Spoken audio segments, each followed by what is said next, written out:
नमस्कार दोस्तों, आप सभी का बहुत बहुत हार्दिक स्वागत है हमारे शिवोहम अकल्ट सेंटर में।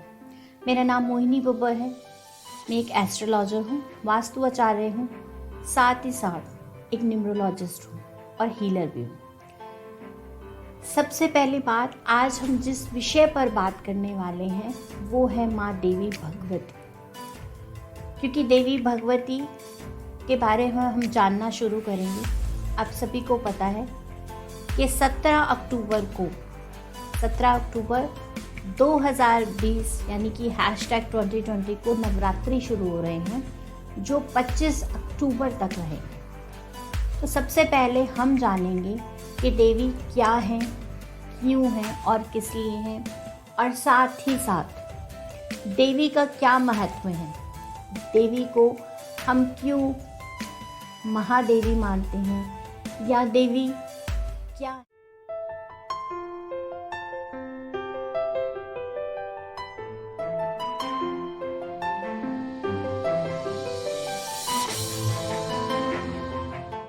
जैसे कि सभी जानते हैं देवी एक स्त्री है और उसी देवी की हम पूजा करते हैं, जिसे हम माँ शेरा वाली कहते हैं, जोता वाली कहते हैं, माँ भगवती कहते हैं। माँ के बहुत सारे अलग अलग स्वरूप हैं। सबसे पहले देवी माता है कौन, क्या है? देवी वो प्रकृति का स्वरूप है जो हम सब के अंदर है, चाहे वो स्त्री हो, पुरुष हो, बच्चे हो, बूढ़े हो। प्रकृति का वो स्वरूप जिसके बिना पंच तत्व होते हुए भी हम संपूर्ण नहीं हैं।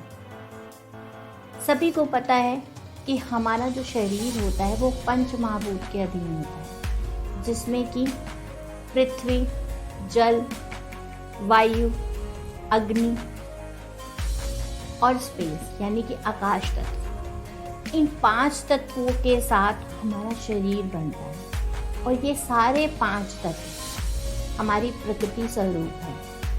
तो प्रकृति के बिना किसी भी मनुष्य का जीवन संभव नहीं है। चाहे वो जीवन यापन के लिए हो, जो हम जीवन जिंदगी व्यतीत करते हैं, जीते हैं, उसमें हमें ज़रूरत है। सांस लेने के लिए हवा की ज़रूरत है, पीने के लिए पानी की ज़रूरत है, खाने के लिए अन्न की ज़रूरत है, ईंधन जलाने के लिए लकड़ी की ज़रूरत है। वहीं हमें अपने स्पेस की भी ज़रूरत है कि हम वायुमंडल में हम अपनी चीज़ों को करेंगे कैसे, बढ़ेंगे कैसे, घटेंगे कैसे। तो प्रकृति के बिना जीवन संभव नहीं है और वही प्रकृति स्वरूपा माँ दुर्गा है, माँ भगवती हैं। और माँ भगवती के बहुत सारे अलग अलग स्वरूप हैं। हम अपनी हर वीडियो में स्पिरिचुअल और साइंस के थ्रू इस चीज़ को उजागर कर रहे हैं। अगर हम स्पिरिचुअल बात करते हैं तो स्पिरिचुअलिटी में, वेदों पुराणों में और देवी महात्म्य में बहुत साल पहले से ही देवी का गुणगान है और देवी आदि शक्ति ने क्या क्या कार्य किए, कितनी माँ की भक्ति होती है, किस तरीके से होती है, सभी जानते हैं। जब नवरात्रि होते हैं, साल में 2 बार नवरात्रि आते हैं। वैसे तो हम सभी देवी का पूजन अर्चना करते हैं, उनकी पाठ पूजा करते हैं, उनको नमन करते हैं, मगर जो साल में 2 नवरात्रि आते हैं, एक गर्मियों के और एक सर्दियों के, ठीक है। एक शारदीय नवरात्रे होते हैं और एक जब गर्मी होती है, उत्तरायण होती है, तब नवरात्रि आते हैं। अभी के जो नवरात्रि हैं वो श्राद्धीय नवरात्रि हैं, मगर इस बार श्राद्ध के ठीक 1 महीने बाद से नवरात्रि शुरू है, अधिक मास की वजह से। मगर आप देखें कि देवी महात्म्य में माँ देवी का कितने सारे स्वरूपों का वर्णन है, कितनी सारी स्पिरिचुअलिटी का वर्णन है कि किस तरीके से माँ ने क्या क्या साधनाएं की, क्या क्या पाठ पूजा की, कितने सारे माँ देवी ने अवतार लिए। मगर हम सब फिर भूल जाते हैं कि देवी कौन है, प्रकृति है। और अगर हम साइंटिफिक बात करते हैं, अगर हम साइंटिफिक बात भी करते हैं तो ये सारे पंच तत्व हमारे जीवन के आसपास हैं। अगर हम साइंस के थ्रू भी बात करते हैं, जब इंसान बच्चा पैदा होता है तो उसके अंदर भी इन पंच तत्वों का होना बहुत जरूरी है। तो ये साइंटिफिक है। दूसरा, जब किसी व्यक्ति की मृत्यु हो जाती है तब उसको या तो दफनाया जाता है या जलाया जाता है, और जब उसको दफनाया या जलाया जाता है तो वो प्रकृति में ही विलीन हो जाता है। जलने के बाद भी उसके बाद जो उसके अस्थि पंजर बचते हैं, या तो उसको गंगा जी में बहा दिया जाता है या जमीन में दबा दिया जाता है। इस तरीके की विधियाँ होती हैं। तो पंच तत्व में ही विलीन हो जाता है। तो प्योर साइंटिफिक भी है और स्पिरिचुअलिटी भी है। इसमें आध्यात्मिक और साइंस दोनों आते हैं। अब प्रकृति स्वरूपा माँ शिवा, माँ शक्ति है, माँ आदि भवानी दुर्गा है। वही बात करें तो जितनी भी आपकी शक्तियाँ हैं, जितनी भी माँ दुर्गा के स्वरूप है, वो एक स्त्री है। प्रकृति के साथ साथ वो एक स्त्री है, और स्त्रियों के अंदर माँ के हर स्वरूप का वर्णन है। माता रानी के बहुत सारे स्वरूप हैं। अगर हम स्पिरिचुअलिटी की बात करते हैं तो किसी देवी में क्रोध है, किसी देवी में सौम्यता है, किसी देवी में शालीनता है, किसी देवी में आप देखेंगे ममता है, किसी देवी में ज्ञान है, किसी देवी में गुस्सा है, किसी देवी का इतना प्रचंड गुस्सा है कि भगवान शिव भी उनके आगे नतमस्तक।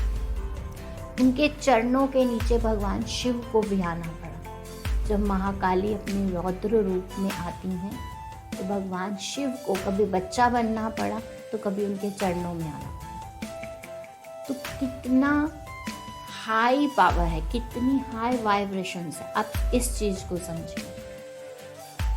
कभी देवी का रूप रुंदन रूप में है, रोता हुआ, कभी देवी का मुस्कुराता हुआ है, कभी देवी की सहनशीलता देखिए। देवी के हर स्वरूप, हर रूप का वर्णन बहुत सारे स्वरूपों में है। और अगर हम वही देखें, एक स्त्री के अंदर वही सारे रूप, वही सारे गुण और धर्म पाए जाते हैं।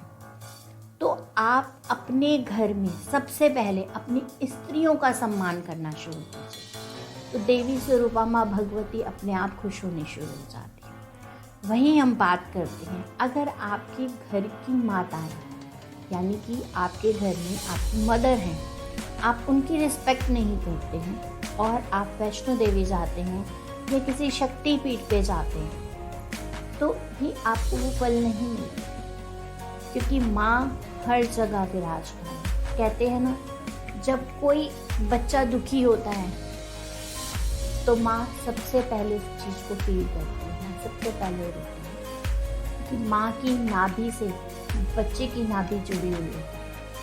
7 समंदर पार भी अगर बच्चा बैठकर दुखी हो गया, किसी चीज़ के बारे में सोचता है, तो माँ सबसे पहले उस चीज़ के बारे में माँ को बताएगी। बहुत लोग कहते हैं कि ये टेलीपैथी है। जी बिल्कुल टेलीपैथी है, मगर टेलीपैथी के साथ साथ क्या इसमें आपको एक आध्यात्मिकता के साथ, एक साइंटिफिक के साथ चीज़ें समझ में आएंगी। आध्यात्मिकता एक पावर है, एक वाइब्रेशंस है जो पूरे यूनिवर्स में घूमती है, और सिर्फ माँ ही उस चीज़ को फील कर पाती है, बाकी कोई नहीं कर पाता। साइंटिफिक इसलिए है कि माँ की नाभि के साथ बच्चे की नाभि जुड़ी हुई होती है। जब 9 महीने माँ बच्चे को अपनी कोख में रखती है तो उसके दुख सुख, उसका स्पर्श, उसकी गंध, उसके खून, उसकी अंतर आत्मा की आवाज़ माँ बहुत अच्छे से समझ जाती है। तो ये साइंटिफिक और आध्यात्मिक दोनों तरीके से हैं। आगे की सीरीज में हम जानेंगे कि माता रानी की क्या क्या स्वरूप है, माँ किस किस रूप में होती है, किस रूप का वर्णन किस तरीके से किया गया है। साथ ही साथ देवी महात्म्य पुराण में आप पढ़ेंगे कि माँ देवी कितने सारे स्वरूपों के साथ क्या क्या करती हैं। उसी तरीके से इस नवरात्रि हमने एक सीरीज़ बनाई है जिसमें आप माँ भगवती के सभी रूपों को जान पाएँ। इसमें 10 महाविद्याएं भी हैं जो आप सभी के कष्टों को दूर करती है माँ, और हर कार्य शक्ति को कर गुजरने की क्षमता और शक्ति सिर्फ और सिर्फ माँ में होती है। और वही माँ शक्ति, माँ दुर्गा, माँ लक्ष्मी, माँ काली, माँ सरस्वती और माँ आदि शक्ति ने हम सभी स्त्रियों के अंदर वो शक्ति भरी है, वो हर गुण भरा है जिससे हम अपनी माँ को समर्पित है और साथ ही साथ हमारी माँ हमारे अंदर हर वक्त विराजमान रहती है। तो अगर आप स्पिरिचुअलिटी और साथ ही साथ साइंटिफिक रीज़न जानना चाहते हैं या किस देवी से आपको सुख प्राप्त होता है, किस देवी से आपको पैसा मिलता है, किस देवी से आपको ज्ञान मिलता है, किस देवी से आपको गुस्सा आता है, किस देवी से आप अपनी कार्य क्षमता को अच्छे से कर पाते हैं, कौन सी देवी आपको धन देगी,